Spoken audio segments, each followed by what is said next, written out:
ভেবেছিলাম কালিয়াকৈরের থানা পুলিশ ভালো হয়ে গেছে, কিন্তু আমরা দেখেছি এই সপ্তাহে কালিয়াকৈরের পুলিশ তার ভেরিফাই ফেসবুক পেজে এই ধর্ষণের ঘটনাটাকে ইসকনের পক্ষপাতিত্ব করে প্রেম লীলা হিসেবে চালিয়ে দেওয়া হয়েছে। পুলিশ সাবধান হয়ে যাও, কালিয়াকৈরবাসী সাবধান হয়ে যাও। পুলিশ থানা থেকে পালাতে তোমাদের বাধ্য করা হবে যদি তৌহিদি জনতার বিপক্ষে কাজ করো। ঠিক কিনা বলেন?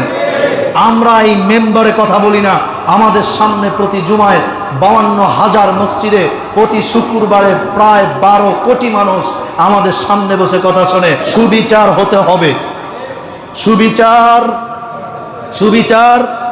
এই ডায়লগটা, শুধু এই ডায়লগটা আমি দিব, আপনারা শেয়ার করে দিবেন। থানা পুলিশকে জানা দরকার এই মৌচাকেও তৌহিদি জনতা আছে। আমার বোনকে দর্শন করা হয়েছে, আমার মেয়েকে আক্রমণ করা হয়েছে, 3 দিন পালাক্রমে তাকে কষ্ট দিয়েছে, এর বিচার হবে না?